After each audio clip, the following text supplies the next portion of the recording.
বর্ষাকালে bike maintenance কিন্তু খুব ইম্পর্টেন্ট পার্ট। আর আমি আমার ইউটিউব চ্যানেল যেটা আছে বাইকার ল্যাব, এখানে মোস্টলি আমি কিন্তু বাইক মেনটেনেন্স, বাইকারদের সেফটি, এই বিষয়গুলো নিয়ে বেশি বেশি করে ভিডিও বানিয়ে থাকি। আপনারা যদি এই টাইপের কন্টেন্ট বাংলাতে দেখতে পছন্দ করেন তাহলে পরে কিন্তু আপনারা আমার চ্যানেলটিকে সাবস্ক্রাইব করে সঙ্গে থাকতে পারেন। এই টাইপের ভিডিও কিন্তু ফ্রিকুয়েন্টলি আমার আসছে। তো আজকের ভিডিও টপিক হচ্ছে, দেখুন, বর্ষার সময় বাইকের যে কমন প্রবলেমগুলো হয় সেগুলো আজকে ভিডিওতে আমি দেখাবো। এখানে প্রথম যেটা দেখাবো, গ্রাউন্ড যেটা আমার কাউল রয়েছে, ইঞ্জিন কাউল এটা যেটা আছে, এখানে আপনারা দেখতে পাচ্ছেন কাদা অলরেডি কিন্তু সব জায়গায় ছড়িয়ে আছে। চারিদিকে যদি আপনারা দেখেন যে ভিজুয়াল অ্যাপিলটা দেখেন, সব জায়গায় কাদা ছড়িয়ে আছে।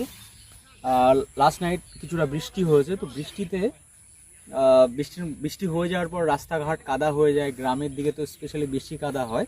তো এটা একটা কমন প্রবলেম আছে। এবার যে কমন মিস্টেকগুলো আমরা করে থাকি সেটা হচ্ছে, বাইকটা কাদা লাগার সঙ্গে সঙ্গে না ফ্রিকোয়েন্টলি আমরা ওয়াশ করি, মানে বাইকে কাদা লেগেছে মানে সঙ্গে সঙ্গে যদি ধুয়ে ফেলি তাহলে আমাদের মনে হয় যে বাইকটা ক্লিন থাকবে, বাট এমনটা নয়।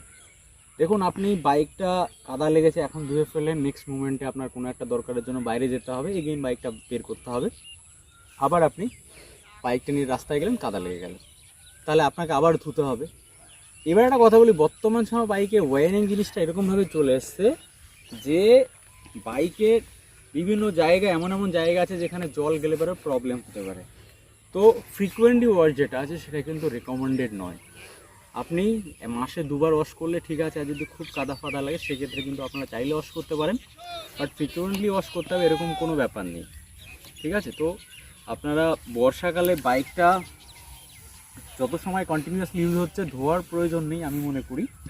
আর যখন আপনি শিওর হচ্ছেন যে বাড়িতে এবার কিছুটা সময় বাইক বসে থাকবে, সেই ক্ষেত্রে কিন্তু আপনি বাইকটা চাইলে পরিষ্কার করে ক্লিন করে কাদাগুলো সব রিমুভ করে আপনারা বাড়িতে রেখে দিতে পারেন। পলিশ যেটা আছে, আমি বলবো যে মেটাল সারফেসগুলো আছে সেখানে আপনারা WD-40 যে অল পারপাস স্প্রেটা থাকে সেটা ইউজ করতে পারেন। ওটা কিন্তু আপনার রাস্টিং ফ্রি একটা ইউজ, ওটা স্প্রে করলে পরে বাইক আপনার রাস্টিং ফ্রি থাকবে। Thank you everyone.